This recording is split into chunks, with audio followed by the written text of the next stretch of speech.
nandeha be anisan'ny beponina faharoa eto Madagasikara ny Antsirabe ary betsaka koa izany ireo mpiasa eto na mpiasa mpanjakana izany na mpiasa avy amin'ny sehatra tsy miankina. Misy 8 mahery ny mpiasa mpanjakana eto amin'ny faritra Vakinankaratra ary 7 kosa eo amin'ny sehatra tsy miankina.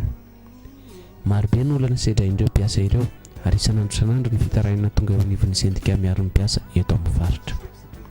Raha natao tanisan'ny mpikambana vaovao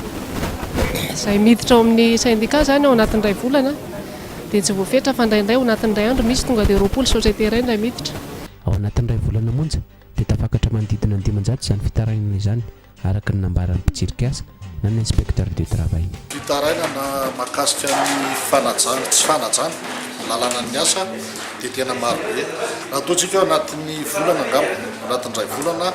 any amin'ny 500 fa ny fomba ahoana moa fitretena anazy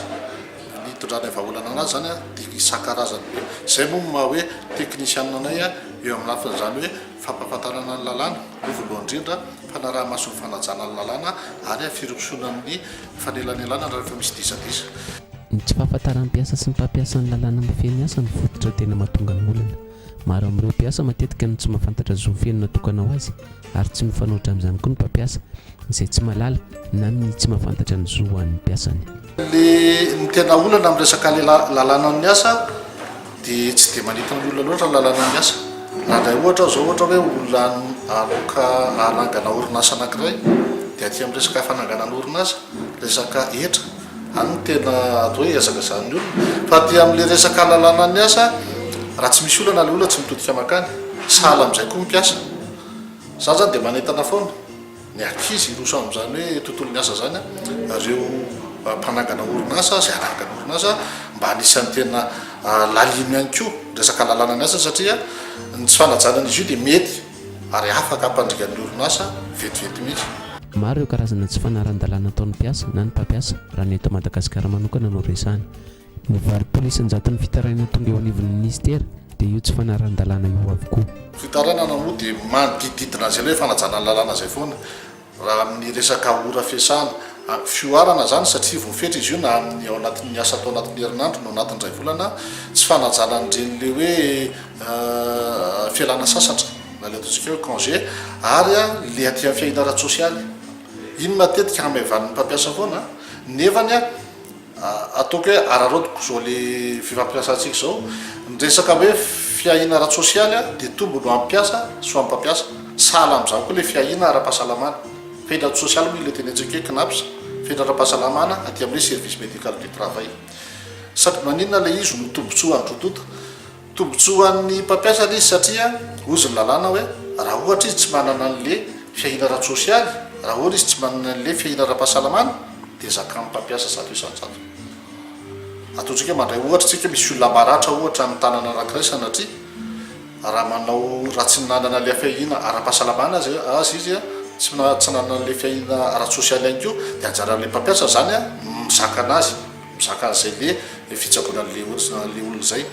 Mety ataontsika hoe lafo be raha ataontsika hoe raha etsy mitsabo ny akikely anankiray naratra nefa lafo kokoan'izay satria misy le atao hoe rente viagère mandra-pahafatin'le olona no amin'ny foana.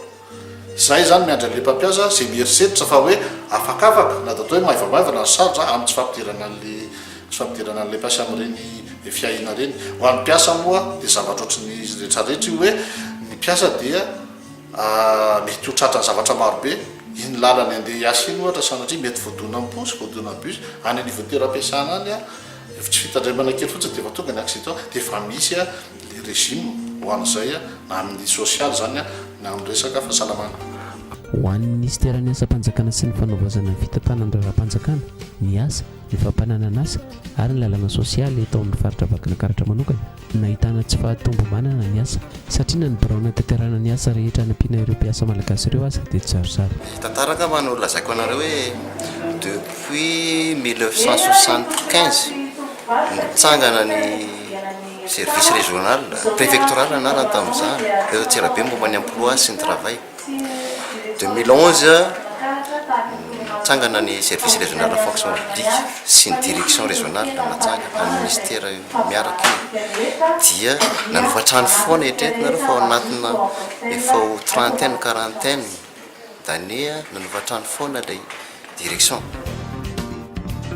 Tsy nitazapotsiny teo anivon'ny ministère foibe nanolona io olana efa 10 taona maro io ka natonga azy ireo no ity trano natokana ho an'ny mpiasan'ny ministèren'ny asa-panjakana sy ny fanovozana ny fitantanany raharam-panjakana ny asa ny fampananana asa ary lalàna sosialy ity.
Dia manamafy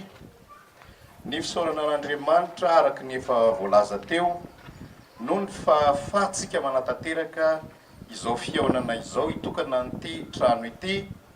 noho ny fahafahatsika mifakaitatava eto amin'ity toeran'ity androany anatsara bebe kokoa ny fomba fiasantsika. Manaraka izay fisaorana an'Andriamanitra izay dia ny fiarabanantsika rehetrarehetra indrindra ianareo zay miasa sy monina eto amin'ity faritry Vakinankaratra ity miarahaba antsika rehetra ny tenako. Fiarabana zay arahana fisaorana amin'ny fandavatenanareo indrindra tonga amin'ity fotoana androany ity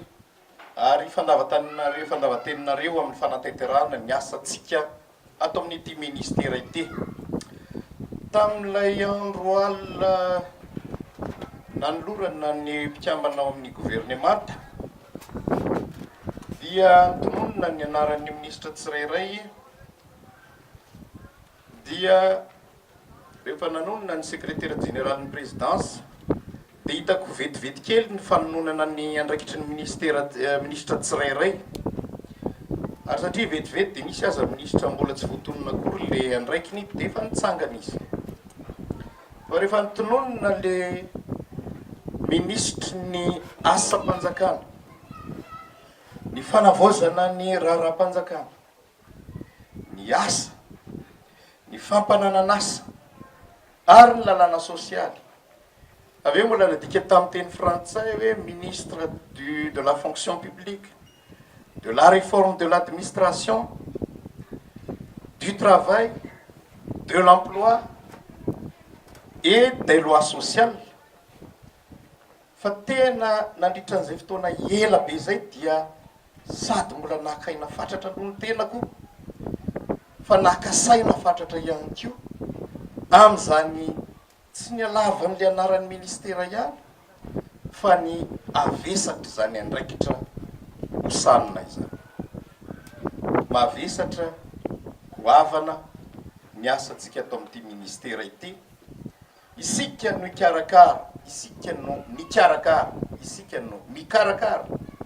ny fanaovana an'izay maso sy mapetipety ny mpiasa-panjakana isika no mandinika zay mety anatsarana bebe kokoa zany raharam-panjakana zany zay le hoe réforme de l'administration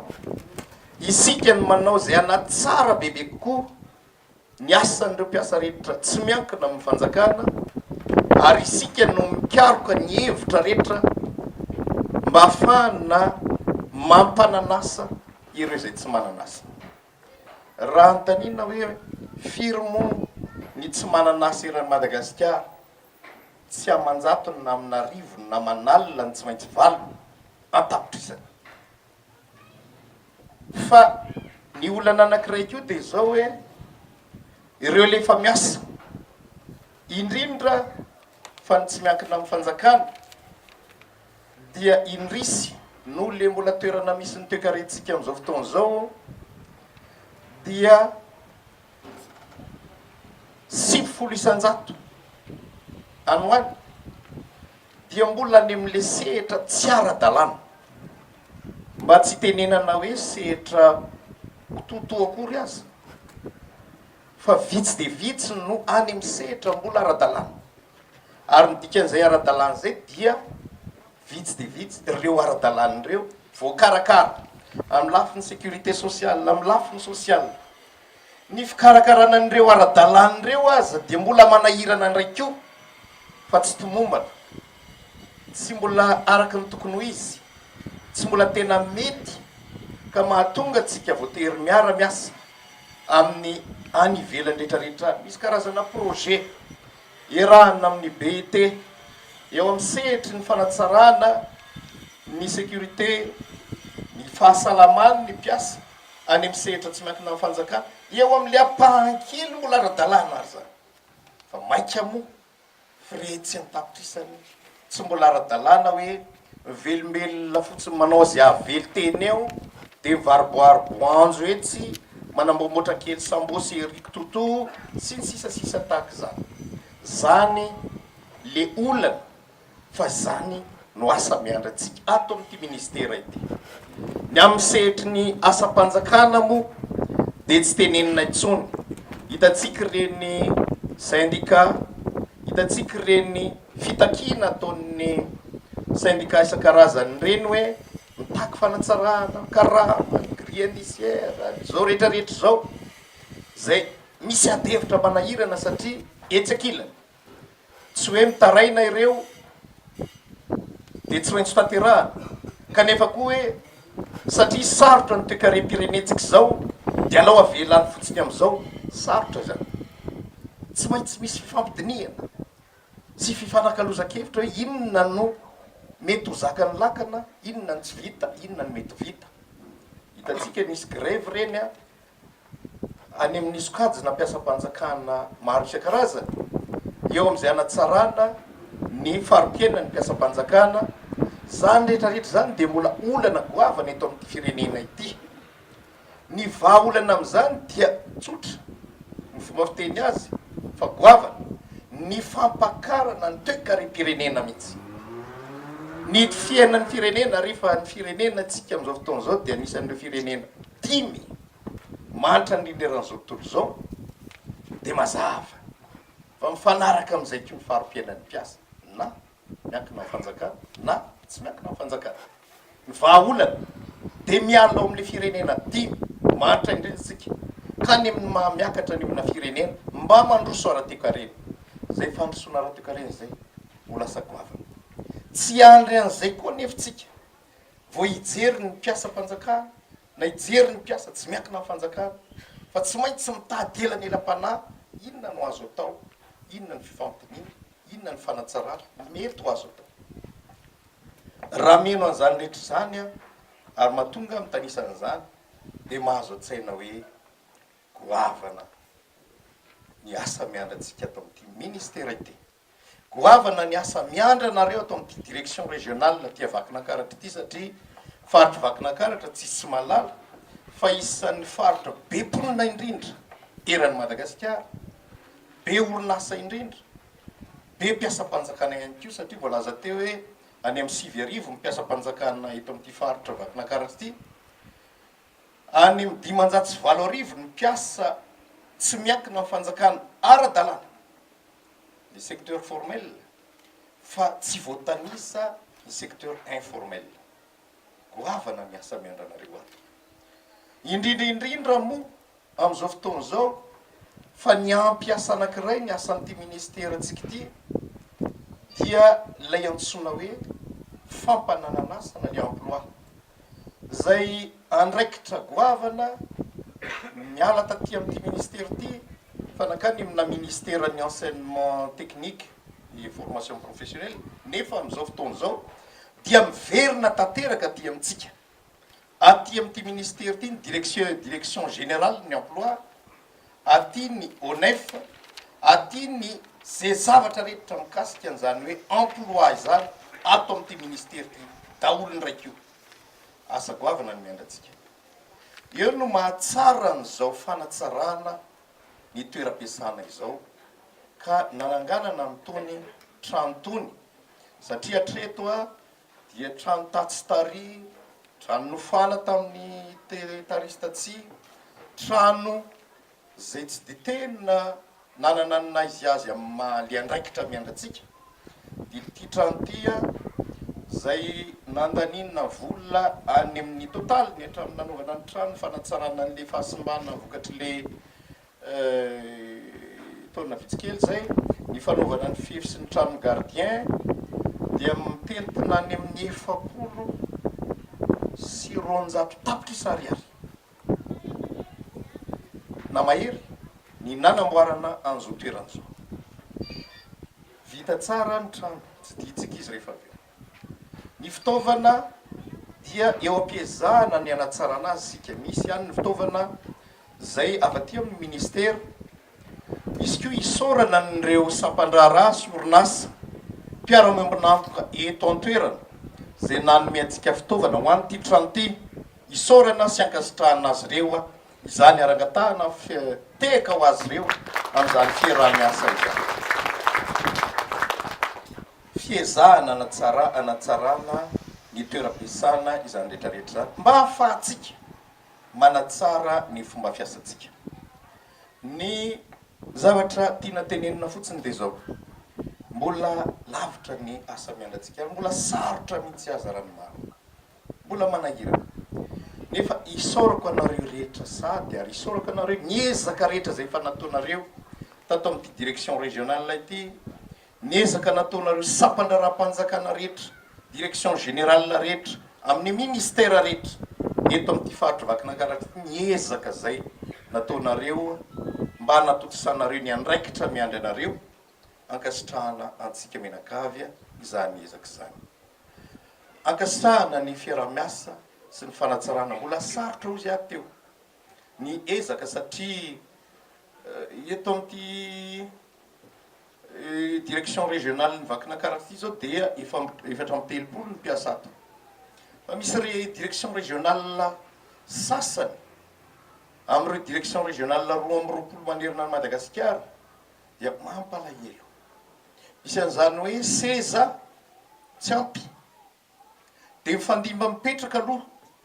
zay efa mba reradreraka dia mipetraka dia efa nahazo aina kely ny sasany dia mitsangana dia mipetraka amina riran-databatra hoe manakisaka kely dossier dia eo aloha mipetraka misy direction régionale zay tsy misy afa-tsy olona tokana le directeur rery fa na secrétaire aza tsy anana zany ny mbola ezaka goavana miandry antsika amin'izao fotoana zao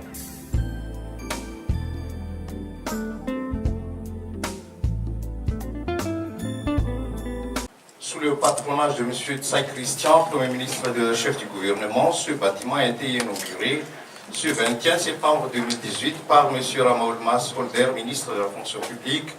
de la réforme de l'administration, du travail, de l'emploi et des lois sociales.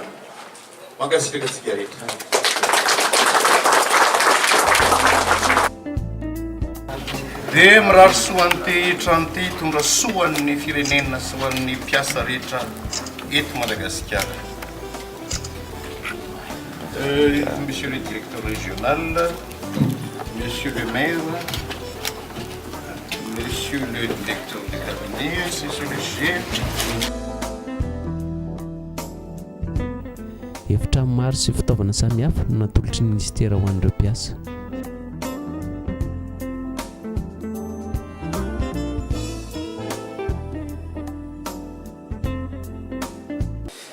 lehibe aloha voalohany a dia efa tsy manovatrano a tsy korotany olona novatrano faharoa zao mba hoe afaka mirearea hoe tiany ny tranontsika mpiasa-panjakana ka lazany ministra tao tranontsika mpiasa any amin'ny privé zay manana olana rehetra manatona lehibe ngaman'izay ary rearean'la ministera ny fananana ohatran'izao be diabe ny tombony azo amin'izany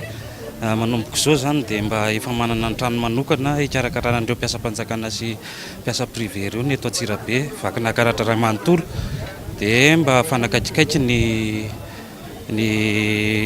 fahafahapon'ny mpampiasany birao io zany satria tratra amin'izay nanofatrano mizara roa ny birao dia amin'izao zany efa mitambatra daholo dia vita daholo ato ny traitement dossier rehetrarehetra tsy mifindrafindra tsony tsy mifindrafindra fa tonga dia vita ato daholo misy moa zany fandraisana any amin'ny hoe birao amin'ny finance birao any amin'ny préfecture fa mezivezy eo fa efa mba ato daholo aloha zany ny anjaran'ny fonction publique sy ny travail dia mitambatra ato daholo izy ny avancé aloha voalohany a fisian'ny birao ny isam-pandrarapahatry ny asa toy izao dia ahafahan'sainy inspecteur de travail na ny contrôleur midina fotony any amin'ny toeram-piasana zany hoe mba ahafahany zany manara-maso kokoa ny zava-misy any amin'ilay toeram-piasana raha izay ankoatr'izay moa rehefa tsy mahay ilay mpampiasa zany a dia miroso izay syndicat mitondra an'ilay fitakiana dia anivon'ny inspection de travail nandritra ity fitaom-pitokanana ity dia nahazo tombony ireo mpiasan'ny foibe-baritry ny asa-panjakana teto vakina karatra nandray ireo toromarika amin'ny vantana avy tamin'ny andriamin'to minisitra tamin'ny lalana fivorimbe anankiray eo mpanomboana ny azo lazaina hoe tena vao manangana le service ny emploi tsika amin'izao fotoana zao a dia karazana vao miditra dingana vaovao lehibe indray a fa izay mahatonga ampirisika sy ampahiry atsika amin'izay fanatetera ny asa izay efa nazavaiko teo hoe ny agoavan'ny andraikitra miandratsika tsy averiko tsony ny efa nahazo tatitra ako ny antsiprian'ny zava-misy indrindra milafy ny fitaovana fantatry hoe inavy ny fahasahiranana enjady aminareo a tsy fahampihana mpiasa tsy fahampinana gardien aza atao amin'ity trano tsara tarety a ny fitaovana moa dia efa misy lista ray manontolo tonga ty amiko hoe mila seza ohatr'izao mila ordinateur ohatr'izao mila zavatra isan-karazany ohatrohatran'izao nanazava ministra pia ireto mpiasa ireto fa tsy mora ny adidy sy andraikitra miandry azy ireo toy ny trano tony zany a trano vao namboarina ary natao zay mba natsara azy a nandaliana vola mitetina any amin'ny valopolo aitsykely valopolo sy roanjato tapitry sariary 1 milliard 400 millions nanaovana an'izao trano zao sy ny kojakoja rehetra ny tamboho sy ny trano ny gardien sy rehetrarehetra trano natao mba hanatsarana bebe koa ny fomba fiasa sy ny fiasany ty direction régionale ny fonction publique travail emploi ato amin'ny faritra vakina karatra ity faritra zay fantatsika fa manana ny maizy azy toerana goavana eto amin'ny fireneny fanaraka amin'izay mahagoavana zay isan'ny direction générale lehibe eto Madagasikara raha atao amin'ny fonction publique ity direction régionale ity a satria misy direction régionale zay osaosa mihitsy amin'ny tsy fananana fitaovana tsy fampina piasa sy ny rehetrarehetra momba an'izany a fa tsy maintsy atao ny ezaka tsikelikely ary dia zava-dehibe ny mahatafajoro amin'izao trano zao tokanatsika satria le andraikitra miandry an'ity ministera ity mihitsy ny goavana dia goavana eo amin'ny setry ny asa-panjakana fatatsika ireo fanatsarana sy fanamboarana goavana tokony mbola atao eo amin'ny fitantanana sy ny fanamboarana mba ho metimety kokoa ny fiainan'ny mpiasa-panjakana ny fanateterahan'ny asa ny fanatsarana ny fitaovany eo koa ny fandinihana sy ny famakafakana rehetra tokony atao mba anatsarana bebe kokoa ny fomba fiasan'ny raharam-panjakana rehetra amin'ny ministera rehetra eto Madagasikara zany goavana zany eo ny fikarakarana ny mpiasa rehetra tsy miakina amin'ny fanjakana manalina manetsiny manerina Madagasikara eo amin'ny hoe fanatanteran'ireo ny asany araka ny tokony ho izy ny fiarovana an'ireo mpiasa ireo na manoloana ny mety ho zay lesoka any amin'ny fampiasana azy ireo ny fikarakarana ny amin'ny lafiny fahasalamana sy ny sécurité sociale ezaka goavana ny mbola anatanterana zany ary rahantsika miasa amin'ny ireo mpiara-miombonatoka vahiny firenena samihafa indrindra ny eo amin'ny BT sy ny OIT misy projet isan-karazany zay tsy maintsy amafisina indrindra misehitry ny asa hoe ny tsy fampiasana ny zaza ny fiarovana ny mpiasa mba ho mpiasa manaja ny mahaolona fa tsy asa fanandevozana sanatriany vava mbola misy eto amintsika zany zavatra zany no le mbola mahafirenena manitra de manitra antsika eo koa le fandinihana tokony atao tsy ity ministère ty kory ny manome asa ny mpiasa fa ity ministère ty no manao ny fandinihana sy ny famakafakana mba afahana mahita hevitra ny firenena manontolo zany ny firenena manontolo no mitady asa ho an'ny tsy miasa fa ato amin'ity ministère ty kosa mikaroka hevitra ho an'ny rehetrarehetra hoe inona no afahana sy ezaka tokony atao mba anapinina ny rehetra anome asa ny tsy mananasa goavana zany asa zany ka reo am'izay asa goavana zay nefa ny oentimanana ny asa no tsy zarizary na tsy mbola tomomba na takany mbola hita am'izao fotoana zao mifaritra maro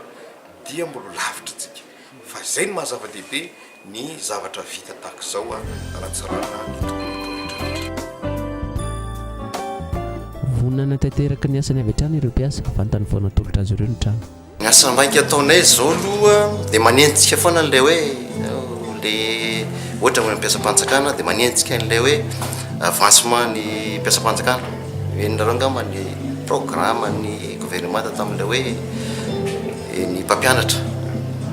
hoe mahazo bonification zao dia manentsika ny avancement ny mpampianatra reny zany tena enjenay zao ary ny zay afaka mireharea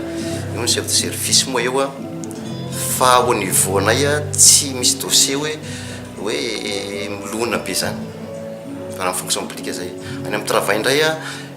izay nangataka foana hoe inspecteur de travail tonga tatia efa anaky efatra zany inspecteur de travail eto angamba ndra hitahitanareo fa tena fa mandeha miodikodina any amin'ny entreprise any reo inspecteur reo manao contrôle sarotra ny mifeny asa sy ny mpiasa na miankina na tsy miankina amin'ny fanjakana ny 9 isan-jaton'ny orinasa miforona sy misy eto Madagasikara dia tsy manara-dalàna avokoa mbola nankahery ireo mpiasa ny ministra manoloana izany asa miandry ny ministera izany isan-jato na mihoatra kely ny olona miasa iran'ny Madagasikara no ara-dalàna na formel zany hoe dikan'izany ara-dalàna zany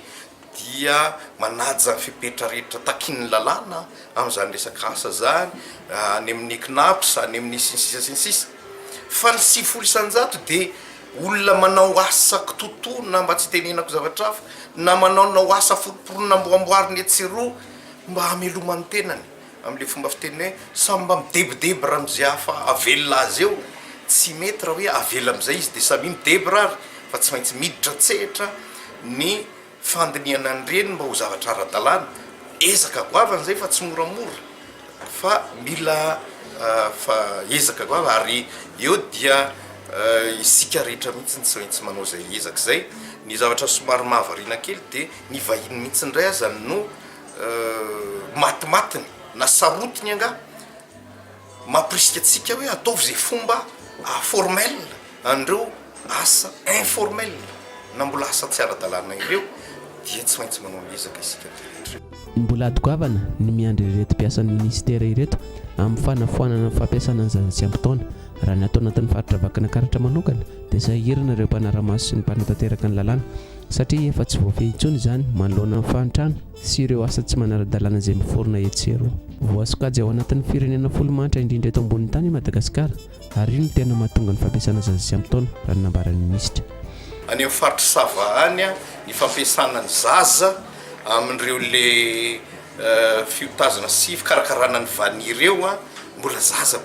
maro dia maro no ampiasaina amin'izany ny any amin'ny faritra Tsinananosy any amin'ny Letchi ny ankizy mbola ampiasaina amin'ny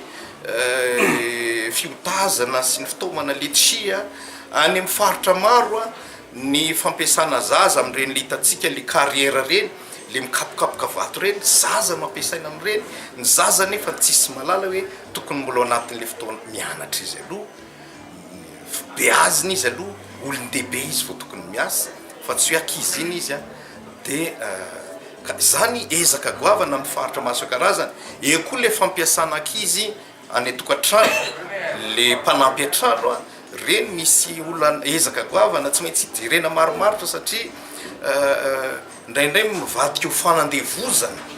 reny zavatra reny a dia inona no atao a manoloana an'izany a mba tsy sinny izay fanandevozana na koa hitatsika le fampiasa-kery hoe fikapohana fidaroana fikasetanana sisa amin'ireny zavatra reny zany a dia anatin'ny anaovana fandiniana sy ezaka ataotsika ary rana amin'ny vahiny a ny amana an'izany olana rehetra. Tsy ny fampiasana zaza tsy ampitaona ihany no mbola tsy ahitana vahaolana hatreto, fa eo koa ny fisian'ny mpiasa mpanjakana matoto na ny fonctionnaire fantôme rehefa tambazotra mihitsy no ambadika olana goavana be io araka ny nambaran'ny minisitra. Raha rotiko kely tia ny ray mandeha ity na dia efa nisy taona aza nanazavako an'izay aza fangaro aloha ny atao hoe fonctionnaire flottant sy ny fonctionnaire fantôme. Ny fonctionnaire flottant dia mpiasa-panjakana mpiasa zao izy hitapokitam-pirenena tonga ao amin'ny toeram-piasana fa izao ohatra hoe rehefa avy directeur général izy na avy directeur izy ny esorina dia matetika tsy voatery directeur indray na ho directeur général nefa koa olona avy directeur na tataka an'izany a tsy ho amenao asa tsy mifanandrify amin'izay gradin'izay dia indraindray reny olona reniny a no matetika fonctionnaire flottant zany hoe tsisy posta tena omena azy mazava dia ohatran'ny eo izy a hita tonga any ampiasana izy fa ohatran'ny hoe le ministère tsy manome asa azy zany tsy fotiny zany a fa le ministère koa nefany a sahirana kely manome asa azy satria olona avy DG ve dia ndeha ho ataonao dia matetika ny vahaolana amin'izao fotoana zao a karazana ohatrana hoe chargé d'étude eo amin'ny secrétaire général no ame ohatran'ny hoe conseiller technique ny SG matetika dia mba mena dossier izy hoe tia mba hodiny hoe dia ahoana ny hevitrao ianao efa expérience afa ny flottant matetika ireo no eritreretin'ny olona fantôme tsy ireo ny fantôme fa ny fantôme tena fantôme arabaky teny zany hoe tsisy mahita tsisy mahafantatra fa dia hoe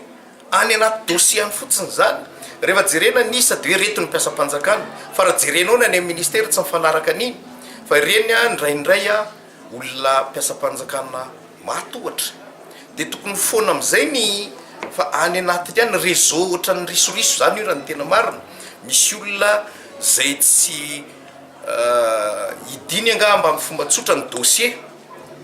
dia misy olona maka ny karamany any amin'ny ministère any tsy teny hoe ministère an'ina mety aty amin'ny fonction publique mety any amin'ny finance mety ohatran'izany a ary mikarika an'io tena sarotra mety hoe mpiasa efa tsy etontsony izy fa afaka mpanadinina ry izy a dia reny a tena sarotra be ny mikariko azy satria misy olona manana tombotsoa hitango an'ireny volany reny a dia reny ny tena fantôme mary ady sarotra ny satria ny olona tena tokony mahafantatra ny misy an'ireny ary tokony hiady amin'ireny no manao an'izay zavatra izay dia sarotra be izay zavatra izay. Nanimba mpiasa mpanjakana hatramin'izay ny faneriteren'izy ireo amin'ny sehatra politika sy ny fivitian'ny fandimby-misy eto Madagasikara. Tokony tsy ampifangaroana mihitsy ny asa mpanjakana sy ny politika hoy ny minisitra. Avy eo samy alalaka sehan'ny safidy ny tsirairay fa tsy teriterena ho ity farany. Asa politika dia indrisy tao anatin'ny taona maro dia nezan'ny mpanao politika politisena ary tadidiko tsara nahitako a tamin'ny ministère anankiray efa nesako fa tamin'ny fotoana anankiray andro fifidianana ohatr'izao dia mahafantatra olona mpiasa ako zay tsy manana eritreritra amin'izay politika tsy mivadika todo amin'izay politika tsy natao anao politika mihitsy nefa dia ohatrany hoe raha te hiaraka amiko raha teo meko toerana raha te zao dia manohana anay manao propagande aminay dia ohatrany nahavariana mahita an'le mpiasa lasa miakatra tele dia manazava politika amin'ny zavatra tsy fantany dia hita hoe na izy miteny aza fadiranovana mijaly eo mpitenenana mitady zavatra satria ampidirina amin'ny politika ary zay nahatonga nyteny teo zalo amin'ity ministère ty dia efa niteniny aho hoe aza misy miresaka politika ty amin'ny toeram-piasana tsisy baiko afa-ty amiko ka hoe ialina fidiny tsisy mahafantatra an'izay toanako ny olona rehetra eran'ny Madagasikara fa na zay zay mitovy hevitra amiko amin'izay dia mitovy hevitra amiko any ivelany toeram-piasana zay fa ny mpiasa dia alohanao ny asany amin'ny mampiasa-panjakana azy ary mbola adoavana koa ny amboarana an'izany rehetra eto amin'ny firenena tsy natokana ho an'ny asa-panjakana ihany anaraka izany ny ministeran'ny asa-panjakana sy ny fanovozana ny fitantanana raha-panjakana ny asa ny fampananana asa ary ny lalàna sosialy fa misokatra ho an'ireo asa misy sy miforona eto Madagasikara vonona ny akaiky ny mpiasa sy ny mpampiasa ity ministera ity tsy mijanona izao ezaka fanatsarana izao fa mbola hitohy amin'ireo faritra maro